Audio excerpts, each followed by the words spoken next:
Hello students, नमस्ते। आज हम सोशल स्टडीज़ पढ़ेंगे। सोशल स्टडीज़ में लास्ट टाइम हमने कंप्लीट कर लिया था चैप्टर। अब हम न्यू चैप्टर स्टार्ट करेंगे, the climate of India, lesson 7। Reading part है आज और नेक्स्ट टाइम हम इसकी एक्सरसाइज करेंगे। Lesson 7, the climate of India.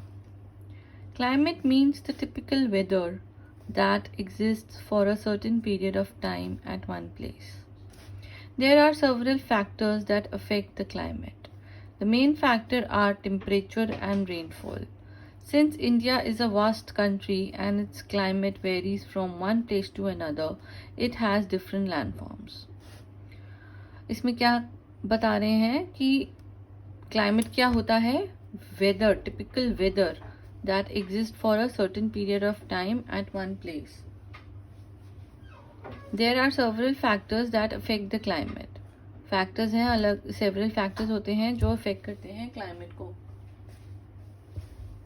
The main factors of temperature are temperature and rainfall. जो main factors होते हैं वो temperature होता है और rainfall होता है. Since India is a vast country and its climate varies from one place to another, it has different landforms. It has high mountains, plains, desert, deep valleys, plateaus, and coastal plains. Here, some places are extremely hot and some are very cold. Some places receive very heavy rainfall and some remain dry.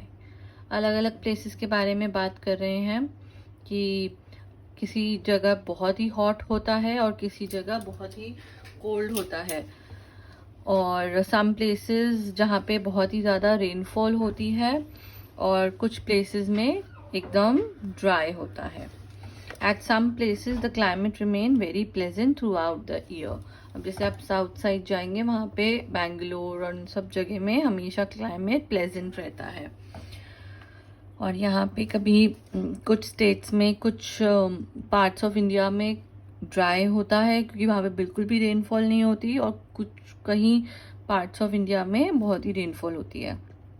The climate of every region depends upon its physical features such as location, distance from the equator and sea, the amount of rainfall it receives, the wind, the vegetation, etc. ये सब factors हैं, depend करते हैं. In spite of all these diversities in climate, there is one thing common throughout the country, and that is the cycle of season. इसमें लिखा है कि in spite of all the diversities in climate, मतलब different diversities, different होना climate का अलग अलग जगह पे, there is one thing common, एक common चीज़ है throughout the country, पूरी country में, that is the cycle of the season. Season की जो साइकिल है वो हर पार्ट ऑफ कंट्री में सेम है. The whole country experience 3 main seasons, the summer, the winter and the monsoon. सारे पार्ट्स कंट्री के, जितने भी पूरी कंट्री है, द होल कंट्री, वो एक्सपीरियंस करती है 3 सीजन, और वो कॉमन है पूरी कंट्री के लिए. कभी किसी में वेदर वाइज चेंजेस हो जाते हैं, बट ये सीजन सबके सेम है, कॉमन है. तो वो क्या है? Summer, winter and monsoon. Okay, next page, the summer season. अब हम डिफरेंट जो 3 सीजन्स हैं उसके बारे में डिटेल में पढ़ेंगे. The summer season in India begin by the end of March and continue up to June. जो समर सीजन है इंडिया में वो बिगिन कब होता है? एंड ऑफ मार्च होता है और कंटिन्यू रहता है जून तक. It is extremely hot in the northern plains. बहुत ही हॉट होता है उस time. The temperature remains between 35 degree Celsius and 50 degree Celsius. Summer में इतना ही टेम्परेचर रहता है. जहाँ पे बहुत ही हॉट होता है वहाँ पे 50 तक भी टेम्परेचर जाता है. The hottest month of the season are May and June. जो हॉटेस्ट मंथ हैं सीजन के, जहाँ पे जब बहुत ही ज़्यादा हॉट होता है सीजन, तो वो मई और जून का है. The dry hot dusty wind is called लू. जो ड्राई और डस्टी विंड चलती है गर्मियों में उसको लू कहा जाता है. These winds are almost unbearable. इसको हम बहुत ही unbearable हो जाते हैं, बिल्कुल भी हम इसको सहन नहीं कर पाते इतनी गर्मी. Dust storms followed by light rain and cool breeze are common in the summer. The days are long and the nights are short. जो यहाँ समर सीजन के जो डेज होते हैं वो लॉन्ग होते हैं और नाइट्स शॉर्ट होती हैं. However, the southern part of India is not so hot and is surrounded by the sea on all three sides.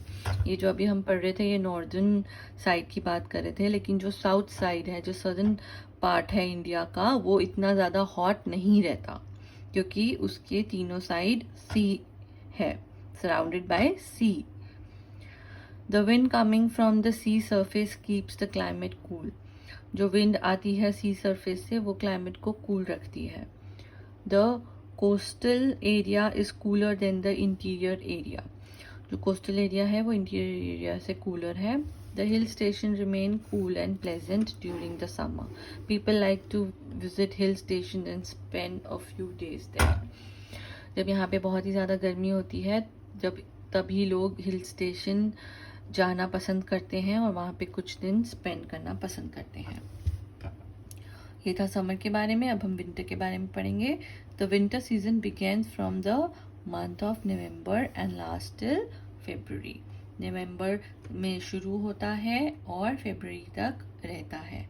Bye the end of October the days begin to be shorter than the nights. December and January are the coldest month of the season. दिसंबर और जनवरी बहुत ही coldest month होते हैं season के. The temperature varies from 1 to 25 degree Celsius. The northern plains experience severe cold during these months. Heavy snowfalls on the peaks of Himalayas. Cold wind blow across the northern plains and deserts. In the night, the sand in the deserts gets very cool. The days are warm and pleasant. The nights are longer than the days in winters. In the Deccan Plateau, the winters are very mild. The sky remains clear with a bright sunshine. There is rainfall in the southeastern region and on the Coromandel coast. Monsoon season. The monsoon season starts in the month of June and lasts till the month of September. During this season, monsoon winds blow from the Arabian Sea and the Bay of Bengal to the plains. These winds are laden with moisture. They cause rainfall almost the whole of the northern India. First of all, rainfall in Kerala. By middle of July, the whole country receives heavy rainfall. The western parts of the northern plains and central parts of the Deccan Plateau receives low rains, while the desert region in Rajasthan and run of Kutch in Gujarat receives very little rainfall. Desert area में बहुत कम rainfall होती है. Tamil Nadu is the only state of the South India which receives rainfall during the winters in the month of October, November and December. Tamil Nadu ही एक ऐसी जगह है south India में जहाँ पे रेन होती है, रेनफॉल होता है during the month of October, November and December. However, heavy rain cause flood and little or no rain cause drought. A few places in India are also affected by cyclones during this season. In India, we also experience two other seasons, spring and autumn. Before the summer ends, we have spring season. During this time, the climate is cool and pleasant. Spring season में climate cool रहता है और pleasant रहता है. Hence, India is a country of farmers. A large number of people are involved in farming. ये आपको सब बच्चों को पता होना चाहिए कि इंडिया का जो मेन ऑक्यूपेशन है वो फार्मिंग है. Agriculture here depends on monsoon. Good monsoon always produces good crops. Any change in monsoon effect the crops.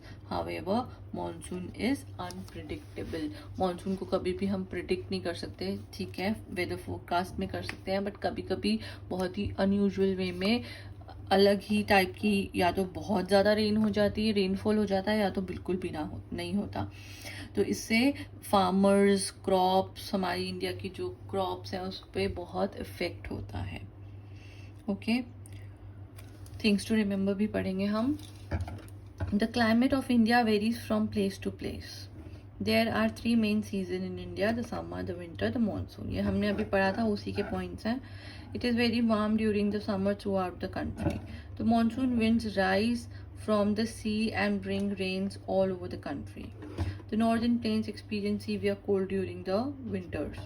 There is heavy snowfall on the top of mountains. Okay ये पूरा chapter आप read करेंगे अच्छे से, और इसके difficult words आप अपनी नोटबुक में लिखकर और जो सेंटेंसेस भी हैं वो ध्यान से पढ़ेंगे. ओके और नेक्स्ट टाइम हम इसकी एक्सरसाइज स्टार्ट करेंगे. उससे पहले आपने थॉरोली ये चैप्टर रीड करना है. Okay thank you.